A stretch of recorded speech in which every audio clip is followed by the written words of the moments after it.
This film demonstrates proper ice screw placement technique, as well as how to set an anchor and a V-thread in waterfall ice.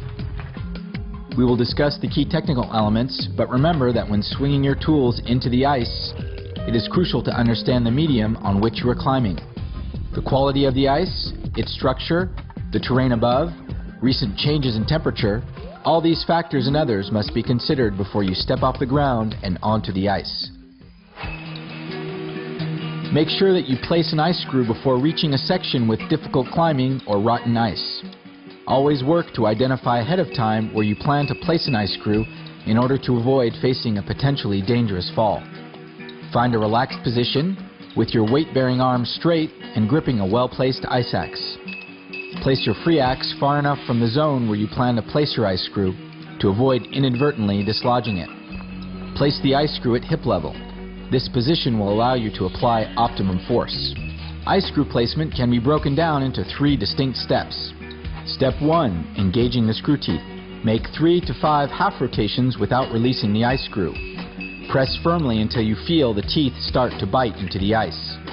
Step 2. Once you feel that the screw will hold on its own in the ice, continue screwing using successive half rotations. This is a tricky step since there is still a risk that the ice screw will fall out each time you release it.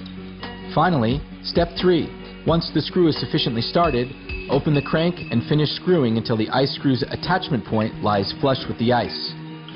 When you have finished, put the crank away and clip the rope.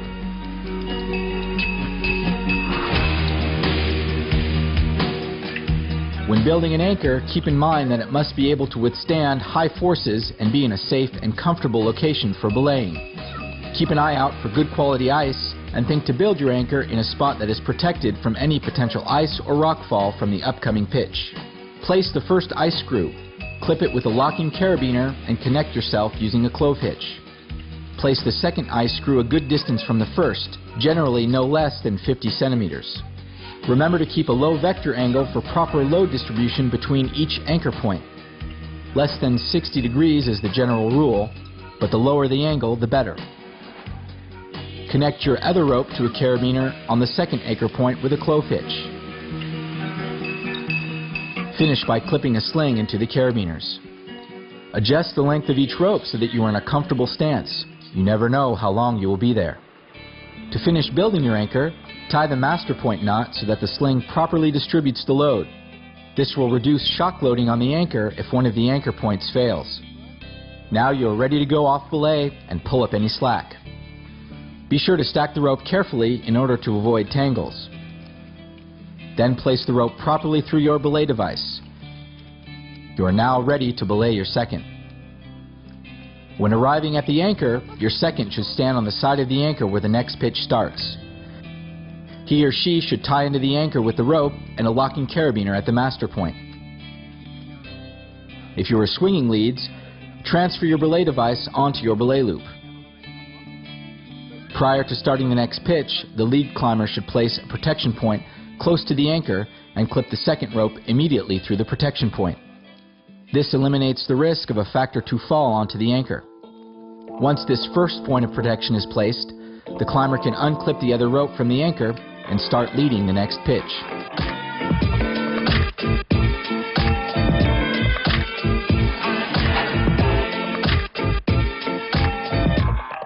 To build a V-thread, you will need minimum 7 mm diameter accessory cord, a V-thread hook such as the multi-hook, a 21 cm long ice screw, and a healthy dose of dexterity.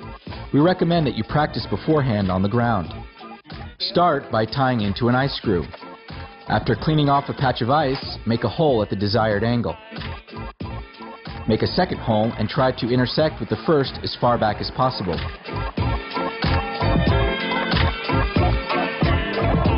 Thread your cord with the help of the multi-hook. Join the two ends by tying an overhand follow-through or a well-tightened double fisherman's knot to make a loop. Make sure to adjust the loop to the proper length.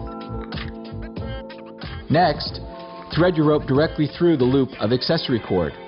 You can place an ice screw to back up the V-thread for the first person who descends. For example, use the ice screw that you are tethered to. Make sure that the sling remains relatively taut to minimize shock loading should the V-thread break. It is best to connect the sling directly to the rope in case the accessory cord breaks. Set up your system for rappelling. To help remember which rope to pull, clip a carabiner to it. You are now ready to descend.